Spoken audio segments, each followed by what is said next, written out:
Assalamualaikum warahmatullahi wabarakatuh.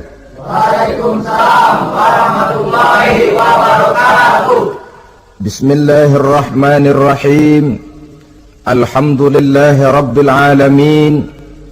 Wassalatu wassalamu ala ashrafil anbiya'i wal mursalin, sayyidina wa maulana Muhammadin wa ala alihi wa ashabihil mujahidin at-tahirin, amma ba'du.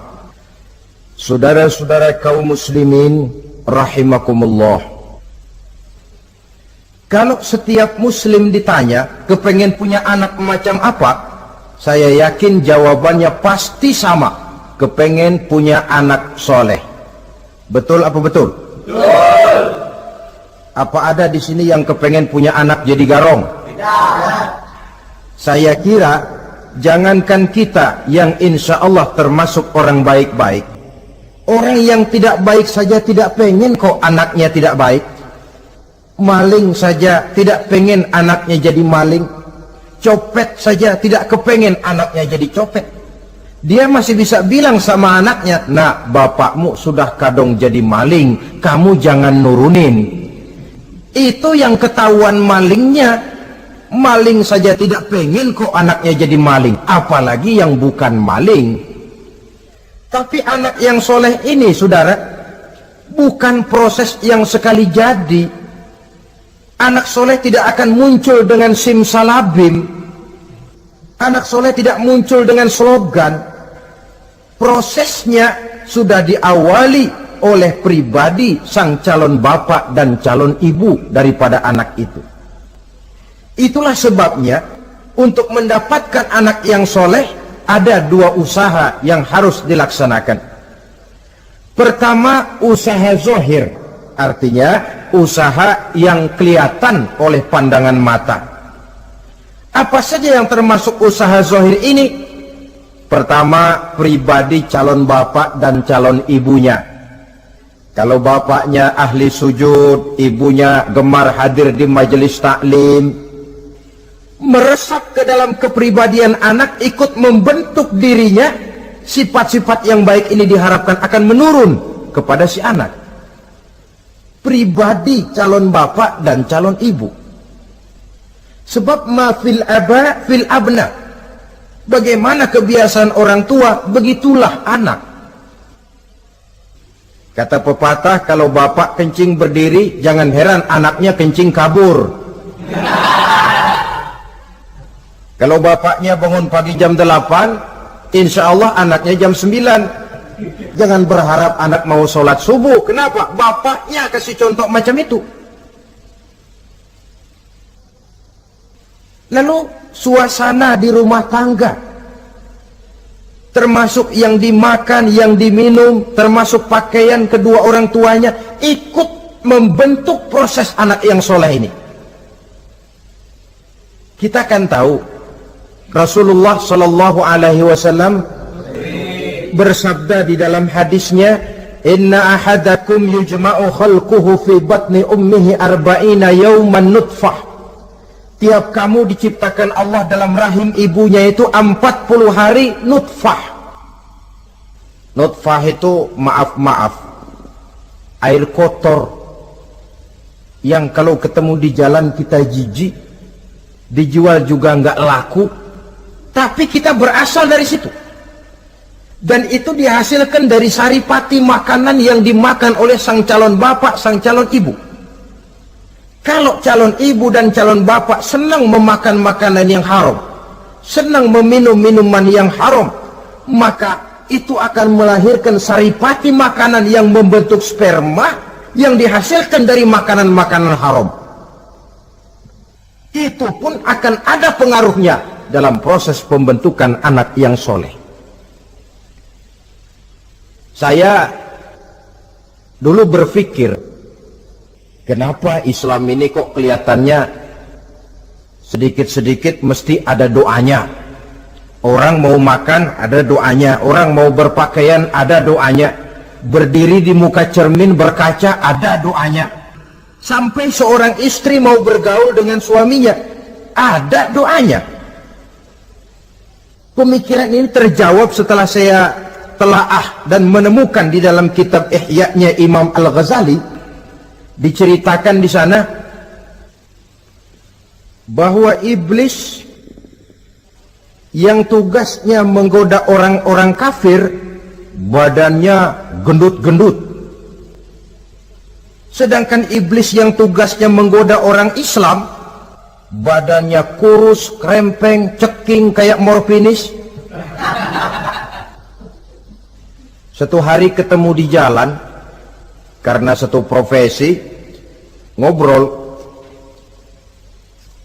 Ini iblis yang tugasnya menggoda orang kafir bertanya kepada iblis yang tugasnya menggoda orang Islam,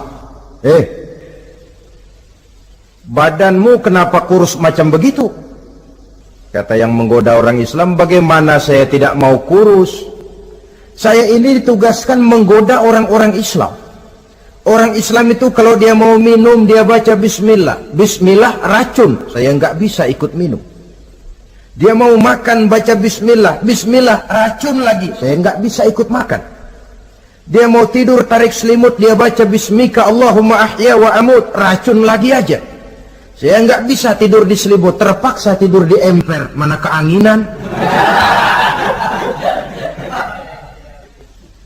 Dia mau bergaul sama istrinya, dia baca Allahumma jannibna syaitan wa jannibi syaitan fima razaqtana, racun lagi. Saya nggak bisa bantuin, cuma ngeliatin dari jauhan.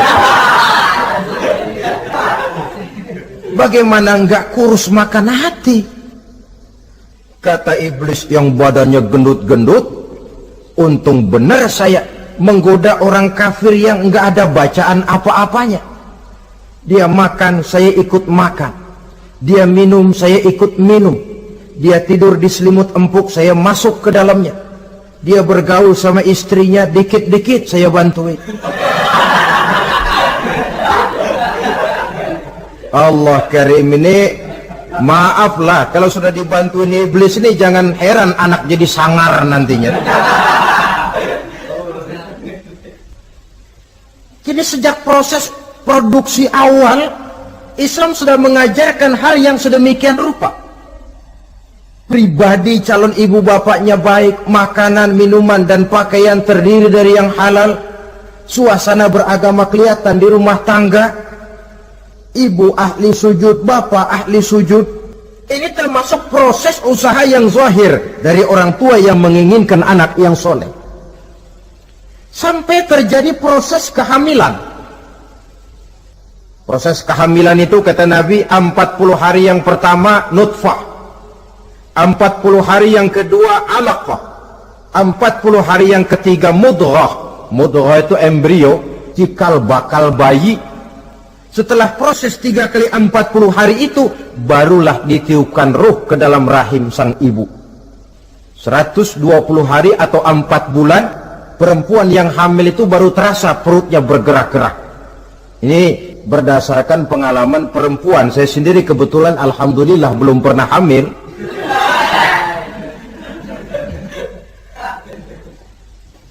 Saudara-saudara, sampai usia kehamilan itu 7 bulan, ada tradisi yang disebut 7 bulanan. Itu tradisi dilaksanakan baik, tidak pun tidak apa-apa.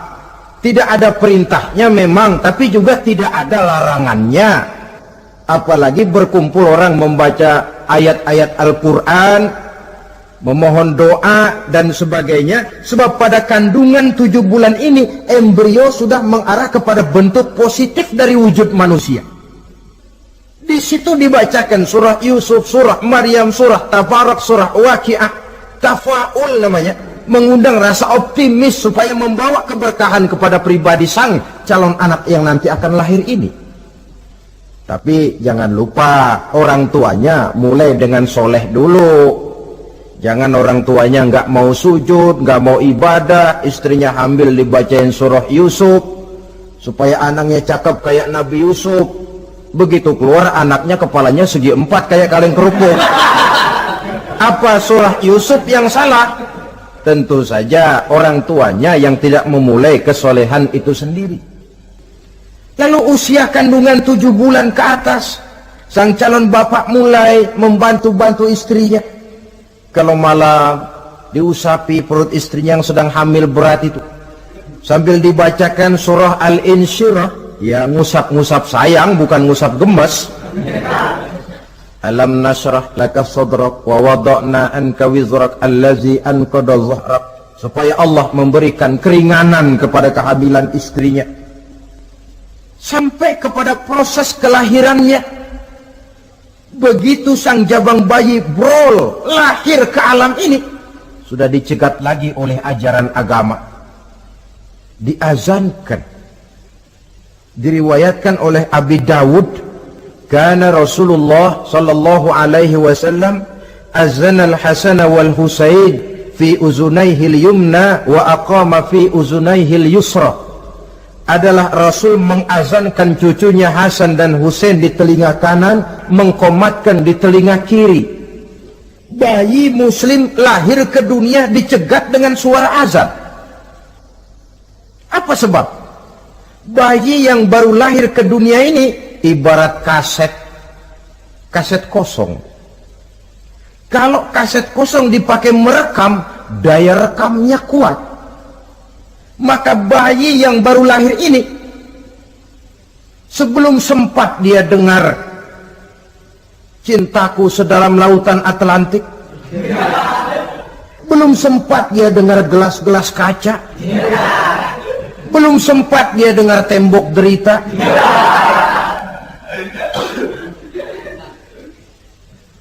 belum sempat dia menikmati serak-serak basahnya suara Frank Sinatra atau merdunya suara Madonna. Rekaman pertama yang masuk lafzul jalalah, Allahu Akbar, Allahu Akbar. Belum sempat dia dengar yang lain. Keagungan Allah yang didengarnya. Kaset kosong diisi dengan rekaman pertama berupa lafzul jalalah.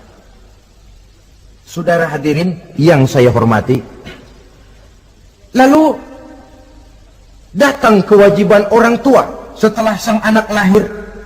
Apa itu? Memberikan nama. Jangan lupa, ini proses pembentukan anak yang soleh. Memberikan nama. Walaupun William Shakespeare pernah bilang, what is a name? Apa sih arti sebuah nama? Cuma nama saja kok. Biar adanya di atas lumpur, kalau memang intan ya tetap intan. Nama itu tidak banyak artinya. Namun pada hakikatnya nama merupakan bagian daripada doa. Itulah sebabnya Islam mengajarkan khairul asma'i ma hummida wa ubida. Sebagus-bagus nama yang mengandung pujian atau menggambarkan kehambaan seseorang kepada Tuhan. Mengandung kata-kata pujian, Ahmad, Muhammad, Hamid, Mahmud. Mengandung nilai kehambaan seperti Abdurrahman, Abdurrahim, Abdurrauf. Jangan mentang-mentang ada di Quran anak dinamai Jahannam. Wah, kenapa Jahannam? Itu kan ada di Quran, Pak. Iya, di Quran, tapi lempengan neraka itu. Sekarang ini saya melihat gejala akibat rasa malu beragama. Kan zaman sekarang kadang ada tuh orang malu mengakui Islamnya. Bertemu teman, Assalamualaikum, malu, minder. Berangkat ngaji bawa Quran, malu, minder, rendah diri, malu mengakui Islamnya. Termasuk diberikan nama yang berbau-bau Islam ini. Malu katanya, kampungan. Bapaknya kasih nama bagus, Ibrahim. Lantaran pengen nyentrik, dia potong Bram. Ibrahim kampungan, Bram aja nih lah. Itu kan cuma nama, Pak. Memang begitu mulanya. Nabi pernah memberikan isyarat, la tattabi'anna sunnana man kana qablakum shibran bi shibrin. Satu saat kau pasti akan mengikuti tingkah laku orang-orang sebelum kamu. Cuma cara kamu mengikuti sedikit-sedikit, sejengkal, sehasta, semeter. begitu enak kamu ikut-ikutan, sampai yang kamu ikuti masuk ke lubang biawak, kamu pun akan masuk juga ke dalamnya. Mula-mula nama, malu pakai nama Islam. Dari nama pindah ke pakaian, dari pakaian pindah ke pergaulan. Kalau nama Ibrahim, berteman dia dengan Ali, Hamid, Farid, Syauki. Sudah pakai nama Bram, masa Bram temennya soleh nggak nyetel Kalau Bram kan temennya si Bleki. Nah, kalau sudah pindah ke pergaulan, yang saya khawatir pindah agama tidak terasa. Pindah agama tidak lagi terasa. Ini yang kita khawatir. Itulah sebabnya membudayakan nama yang baik ini perlu kita pelihara. Nama sebagian daripada doa. Tatkala orang tua memanggil kita dengan nama yang baik, sudah merupakan doa agar anaknya jadi orang baik-baik. Saudara hadirin yang saya hormati, setelah memberikan nama yang baik, kewajiban berikutnya dari orang tua muslim ialah wa ayyu'adzibahu, kata Nabi, memberikan pendidikan. Sebab nama yang baik tidak akan banyak menolong kalau tidak diiringi dengan pendidikan. Nama saja Muhammad Mukmin, kerjaan ngadu ayam.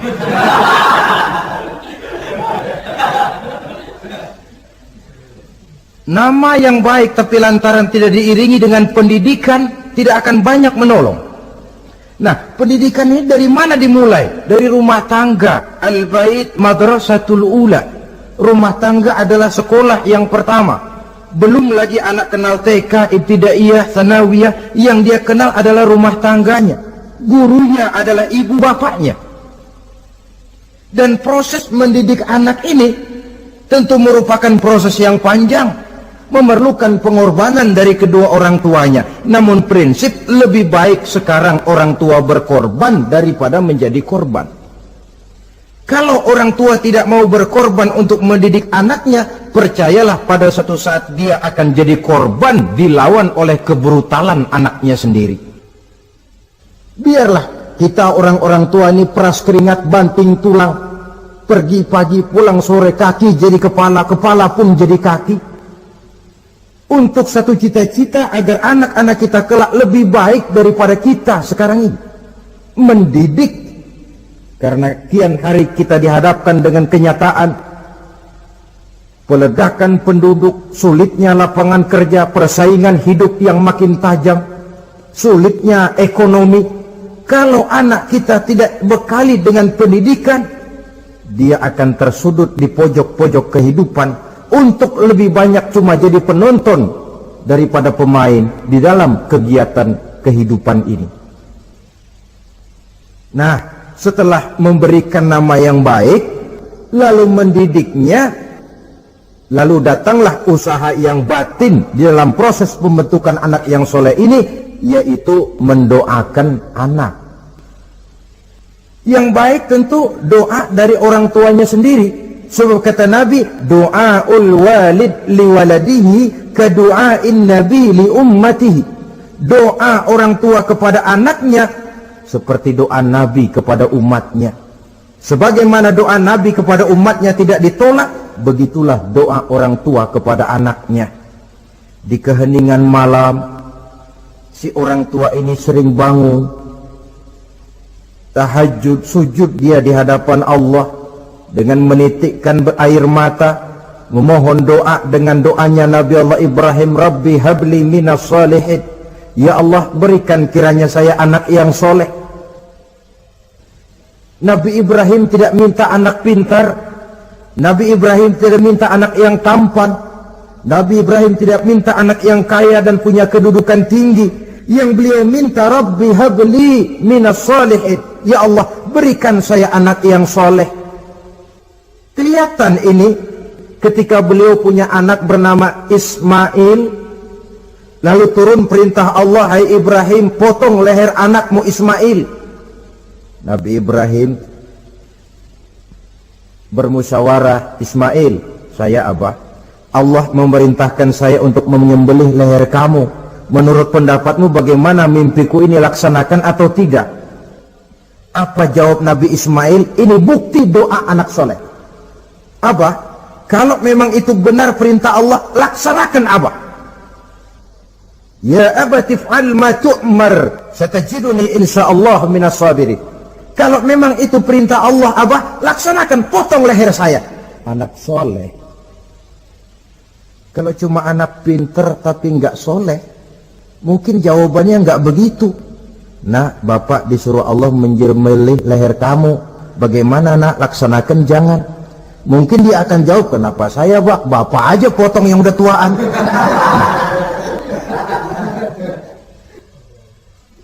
Doa orang tua kepada anak. Atau boleh juga doa orang lain yang diyakini kesolehannya oleh orang tua tadi. Mengundang Pak Ustadz, Pak Kiai ke rumah, tolong doakan anak saya. Tidak ada salahnya. Sebab Nabi mengajarkan, aksiru minan nas bidu'ail khair, fa innaka la tadri min ayyi fahin yuqbal. Banyak-banyaklah minta doa kebaikan dari orang lain, sebab kamu tidak tahu dari mulut yang mana doa itu diterima Allah. Mungkin saja orang menurut pandangan kita kere, miskin, tidak dipandang orang lain, tapi kalau doanya Allah mau terima, siapa yang sanggup menghalangi? Banyak-banyaklah minta doa kebaikan dari orang lain, sebab tidak seorang pun tahu dari mulut yang mana doa itu akan diterima Allah. Doa orang tuanya. Inilah hikmah khitan yang pertama, proses pembentukan anak yang soleh. Yang kedua, khitan itu menanamkan kepada anak-anak muslimin sikap berani menghadapi hidup. Di waktu kecil sudah dilatih mengalirkan darah. Seolah-olah orang tuanya berkata, nak, hidup ini adalah perjuangan, nak. Perjuangan itu peras keringat, banting tulang, mengalirkan darah, kadang-kadang mengorbankan nyawa. Hidup bukan undian, nak. Jangan mengharap untung besar tanpa mau peras keringat. Berani hidup artinya berani menghadapi segala resiko yang ada di dalam hidup. Di zaman sekarang banyak orang yang takut menghadapi hidup. Pakaian mau bagus, makan mau enak, hidup mau terpandang dan dihargai orang, tapi kerja keras tidak mau. Paling-paling istilah orang maunya cuman hardolin. Hardolin itu bahasa Jerman, artinya dahar modal ulin. Santai. Ini kan takut menghadapi hidup, atau melihat bahwa stres hidup begitu tinggi, lalu mengundi-ngundi hidup. Dipertaruhkannya hidup di meja judi, dipertaruhkannya hidup di gunung-gunung, memuja-muja setan dan sebagainya. Itu pun termasuk orang yang takut menghadapi hidup, tidak berani menghadapi resiko yang ada di dalamnya. Cuma khayal saja membumbung tinggi, tapi keberanian untuk bekerja keras tidak ada. Anak-anak muslimin sejak dini, sejak masih kecil sudah dilatih mengalirkan darah. Hidup ini perjuangan, nak. Bukan santai-santai, bukan berleha-leha, bukan berandai-andai. Tidak akan pernah sampai kita kepada tujuan kalau hidup cuma diisi dengan berandai-andai, berleha-leha, bersantai-santai. Dia adalah perjuangan, jalannya menanjak menurun, banyak onak dan duri di sekelilingnya. Kuatkan pribadimu menghadapi hidup ini. Ditanamkan sikap berani menghadapi hidup. Itu yang kedua. Lalu yang ketiga, khitan pada hakikatnya merupakan peletakan batu pertama, dalam arti mempersiapkan anak supaya hidupnya nanti menjadi orang yang sujud kepada Allah. Secara tidak langsung orang tuanya seolah-olah berkata, nak, kamu dikhitan sekarang supaya nanti kamu bisa istinja, nak. Kalau kamu sudah bisa istinja, kamu bisa berwudu. Kalau wudumu sah, kamu bisa sholat. Peletakan batu pertamanya lewat khitan. Jadi kalau sudah dikhitan lalu dianggap selesai, sholat tidak diajarkan, wudhu tidak diajarkan, ya sama saja dengan membangun rumah. Setelah peletakan batu pertama lalu tidak dilanjutkan dengan membangun yang lain, alang-alang yang bakal tumbuh. Sebab dalam realitanya nanti bukan cuma tubuh kita yang dikhitan, harta kita nanti dikhitan. Cuma khitan harta namanya zakat, infak, sodakoh. Itu kan harta dikhitan supaya bersih. Khitan juga namanya. Karenanya mengkhitan anak, mempersiapkan anak agar menjadi hamba Allah yang sesungguhnya, menjadi manusia yang sujud kepada Allah Tuhannya. Itu merupakan prakondisi ke arah pembentukan manusia yang kelak akan sujud kepada Allah Rabbul Jalil. Peletakan batu pertama mempersiapkan anak untuk hidup melaksanakan ibadah, dan ini tujuan hidup. Allah jelaskan, wa ma khalaqtul jinna wal insa illa liya'budun. Aku tidak ciptakan jin dan manusia melainkan untuk beribadah kepadaku. Masalah paling pokok bukan bertanya mengapa kita diciptakan oleh Allah, karena kita memang sudah ada. Masalah paling pokoknya ialah untuk apa kita diciptakan oleh Allah. Kalau saudara bertanya mengapa saya dibikin oleh Allah, itu hak Allah untuk menjawabnya. Manusia buntu. Sebab itu pertanyaan kita bukan mengapa kita diciptakan Allah, tetapi untuk apa kita diciptakan Allah. Yang bisa jawab tentu yang bikin manusia. Seperti juga kita tanya, Pak, untuk apa Bapak bikin bangku? Yang bisa jawab pasti ya yang bikin bangku toh. Sebagai pembikin, dia tentu lebih tahu untuk apa bangku itu dibikin. Untuk apa manusia diciptakan Allah? Jawabannya datang dari Allah. Wa ma khalaqtul jinna wal insa illa liya'budun. Aku tidak menciptakan jin dan manusia kecuali untuk melaksanakan ibadah kepadaku. Ini rupanya tujuan penciptaan manusia, agar kita menjadi orang-orang yang hidup melaksanakan ibadah dalam pengertian yang seluas-luasnya. Sejak ibadah pribadi yang langsung antara kita dengan Allah, seperti sholat, puasa, zakat, haji, sampai kepada ibadah yang tersalur melalui kehidupan bermasyarakat. Umpamanya membangun, memelihara kesehatan, menjaga keamanan di kampung, yang kalau kita niatkan untuk mencapai ridho Allah, insya Allah itu akan bernilai ibadah. Tujuan penciptaan manusia ternyata tidak lain untuk melaksanakan ibadah. Prestasinya di hadapan Allah bergantung kepada sampai sejauh mana nilai ibadah itu dilaksanakannya. Ini yang ketiga.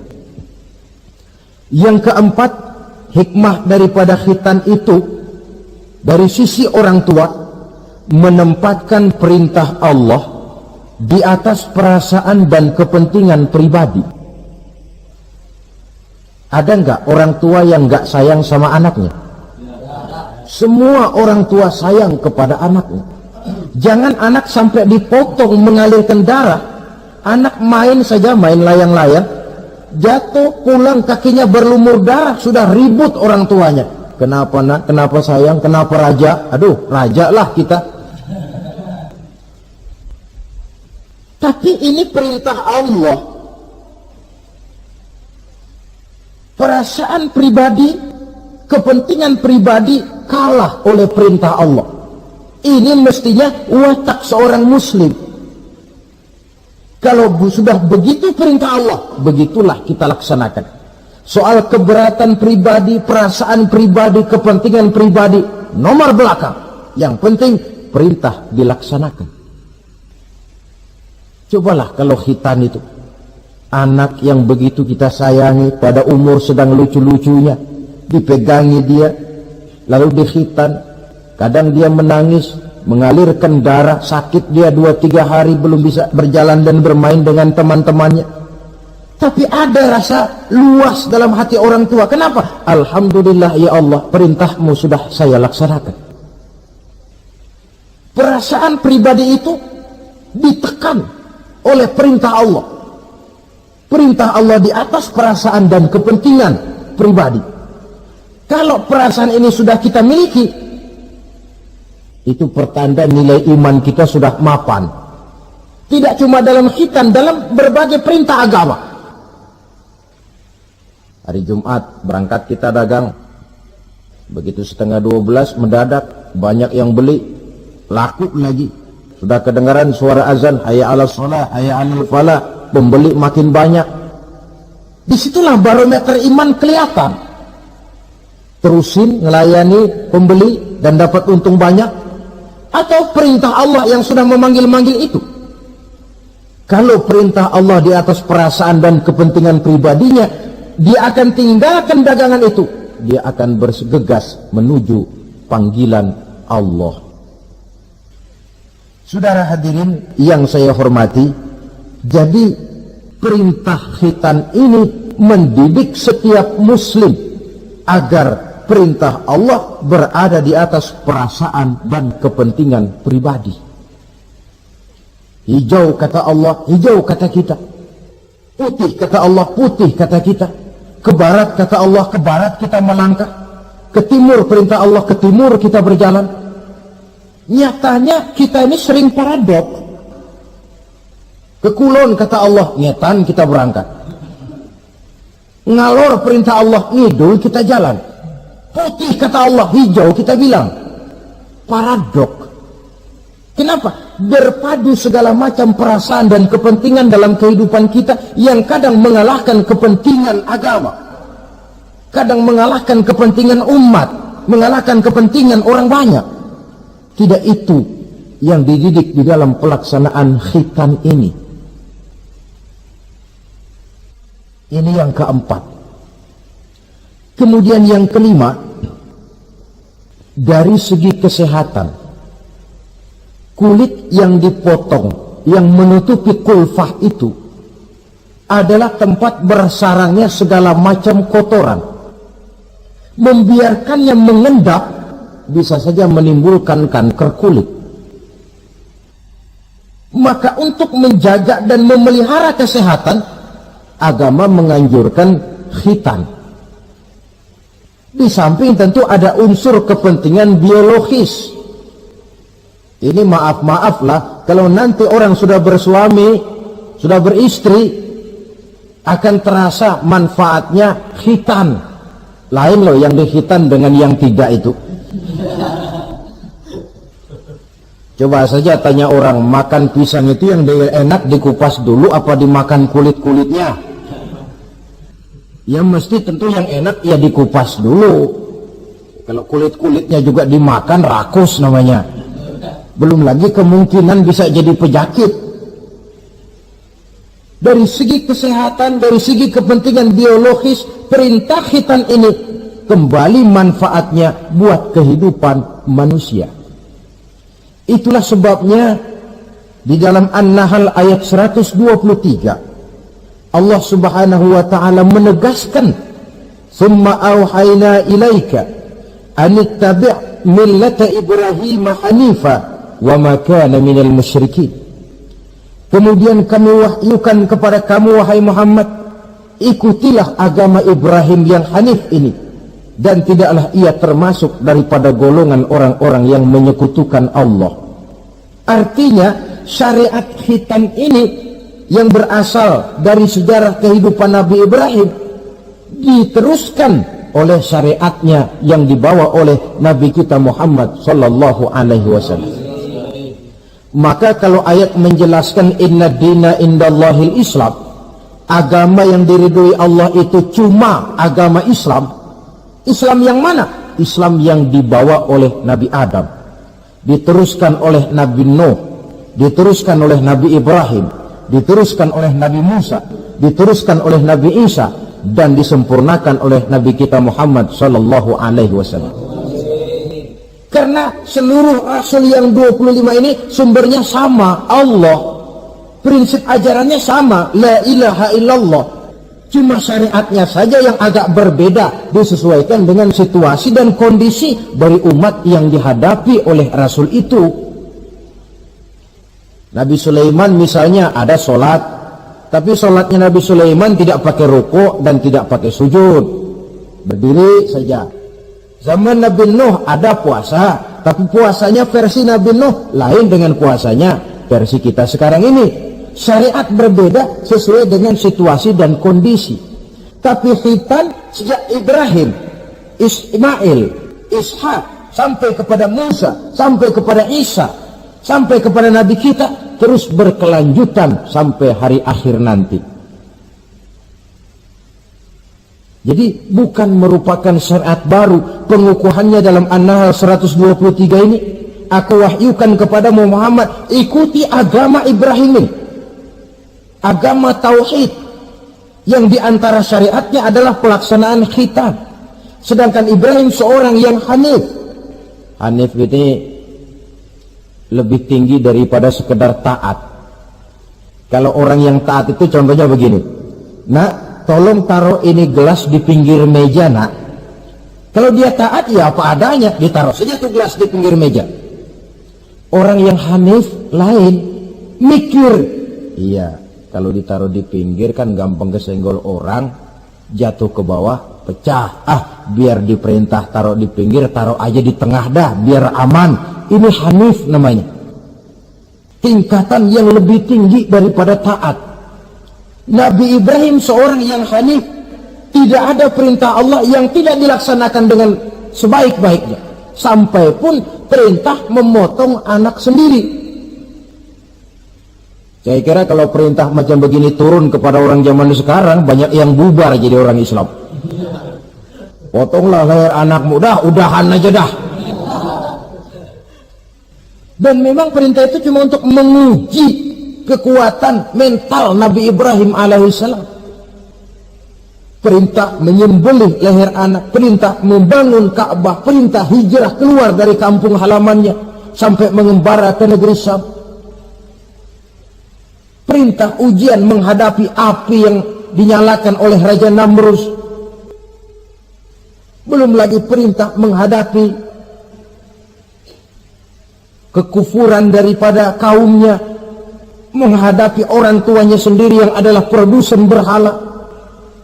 Bisa kita bayangkan ini, anaknya penegak tauhid, bapaknya produsen berhala. Tapi itulah agama, syarat dengan contoh. Yang anak bapaknya nabi, anaknya bajingan. Yang anaknya nabi, bapaknya pembuat berhala.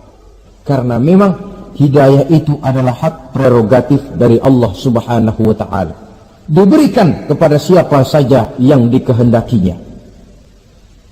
Saudara-saudara kaum muslimin rahimakumullah. Oleh sebab itu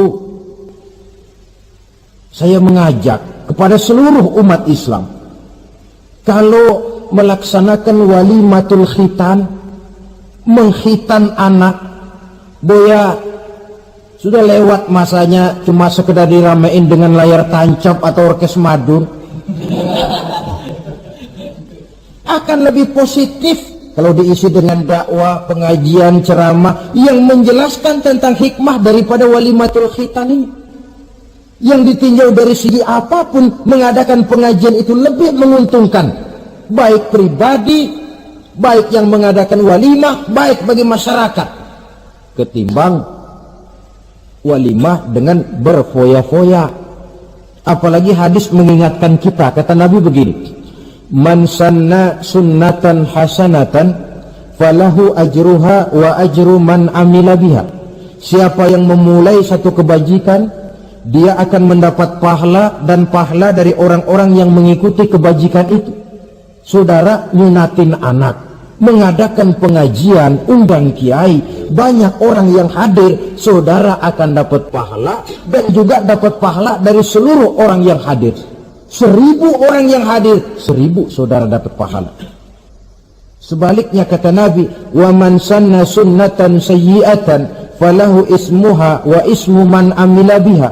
Siapa yang memulai satu kejahatan, dia akan mendapat dosa dan dosa dari seluruh kejahatan yang terjadi pada malam itu. Jadi kalau saudara nyunatin anak, pesta, mengundang apa film, apa orkes, maka seluruh maksiat yang terjadi pada malam itu di tempat itu, saudara ikut dapat dosanya. Kenapa? Sponsornya saudara. Ya, tapi kan saya nggak suruh mereka maksiat, Pak. Betul. Tapi bisanya mereka maksiat kan karena sarana disediakan. Sponsornya itu. Jadi sponsor kebajikan mendapat pahala. Sebagaimana sponsor kejahatan pun akan mendapat pahala dari nilai kejahatan yang ditimbulkannya. Belum lagi segi keberkahannya, belum lagi banyaknya orang-orang yang berdoa, 1, 2, 3, 40 orang berkumpul mendoakan anak kita. Masuk dalam hadis doaul arba'in ka doail wali, doa 40 orang yang berkumpul sudah sama dengan doanya seorang wali. Jangan, inilah yang sering saya istilahkan, kita ini kadang-kadang kontradiksi. Nikah secara Islam, ngadep penghulu, ada 2 saksi, pakai ijab kabul. Tapi nanti pestanya secara Nasrani, gaya hidup rumah tangganya gaya Yahudi. Nikahnya, khitannya cara Islam, pestanya gaya Yahudi, pendidikan anaknya cara Nasrani. Akhirnya pribadi anak jadi tidak karu-karuan, terlalu banyak diwarnai.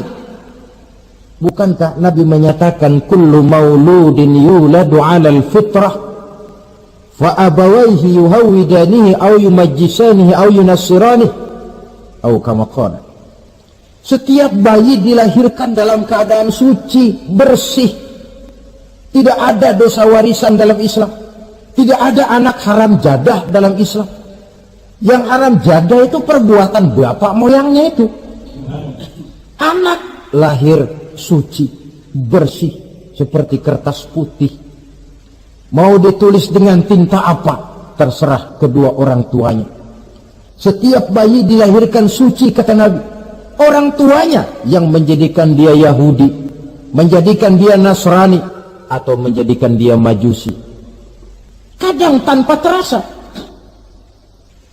Bapaknya muslim, ibunya muslimah, tapi anaknya belajar di sekolah Nasrani. Ini kan sudah yunasirani, menasranikan anak. Sekolahnya di sekolah Yahudi, sekolahnya di sekolah Majusi, menjadi pemuji api. Dan anak lebih dari sekedar buah mata, belahan hati. Dia adalah amanah dari Allah. Gara-gara anak, orang tua bisa sampai ke surga. Pun gara-gara anak, banyak orang tua masuk neraka. Amanah yang disia-siakan akan menjadi beban daripada orang tua itu sendiri. Oleh karena itu, sekali lagi saya mengajak, hidupkan tradisi yang baik dengan memperbanyak pengajian-pengajian, baik dalam walimatul khitan, walimatul arus, atau berbagai kesempatan yang memang mungkin untuk itu.